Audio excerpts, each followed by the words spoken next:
सो दोस्तों, मेरा नाम है सुमित और आज की जो कहानी है उसका नाम है फ्रेंडी एंड फ्रैंक। फ्रेंडी और फ्रैंक ये दोनों एक मेढक थे।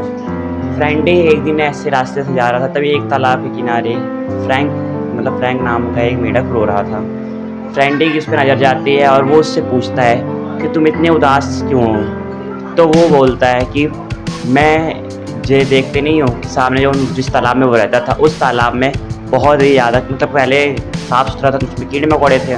बट उस समय क्या था कि बहुत ही तालाब गंदा हो गया था, जिससे वहाँ पर कीड़े-मकोड़े भी बहुत ही कम थे और उसको खाने भर के भी उसको कीड़े-मकोड़े नहीं मिल पा रहे थे। ये बोल के वो रोने लगता है। तभी फ्रेंडी उससे बोलता है कि कोई बात नहीं, तुम उदास मत हो, बगल के तालाब में मैं रहता हूँ, चलो आओ वहाँ चलते हैं, वहाँ पर बहुत ही सारे कीड़े-मकोड़े, वहाँ का तालाब भी साफ़ है। इतना बोलते ही फिर जाकर फ्रैंक सोचता है कि काश मेरा भी तालाब साफ़ होता, यहाँ पर ही बहुत सारे कीड़े-मकोड़े होते तो मुझे भी बहुत कुछ खाने को मिलता। फिर फ्रेंडी बोलता है कि कोई बात नहीं, चलो वहाँ पर भर पेट कीड़े-मकोड़े हैं, मतलब कि वहाँ बहुत सारे कीड़े-मकोड़े थे तो बहुत ही पेट भर के तुम खा सकते हो। तभी जाकर फ्रैंक कहता है कि काश मेरे जीभ इतने लंबे होते कि मैं यहीं से बैठे-बैठे खा लेता, ये मुझे यहाँ से हिलना ना पड़ता।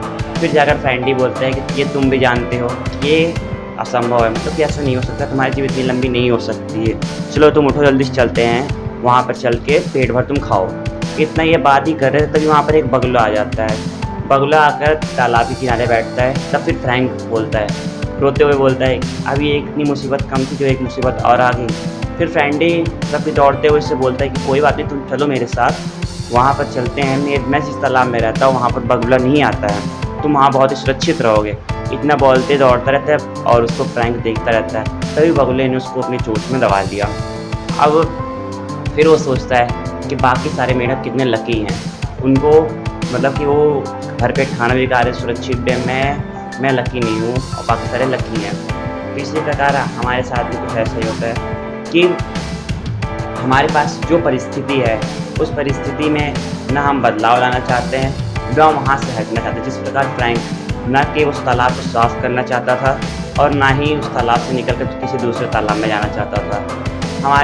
हमारे हाथ में ही है कि जैसे कि हमें पता भी है कि ये परिस्थिति जो चल रही है हमारे साथ, ये किस कारण से चल रही है और किस तरीके से हम इसको ठीक कर सकते हैं, बट हम उसको सही नहीं करते हैं। ठीक है, जैसे फ्रैंक को पता था कि हाँ, इसमें सफाई कर देंगे तो यहाँ पर भी कीड़े-मकोड़े आएँगे और यहाँ पर भी मैं पेट भर खाना खा सकता हूँ।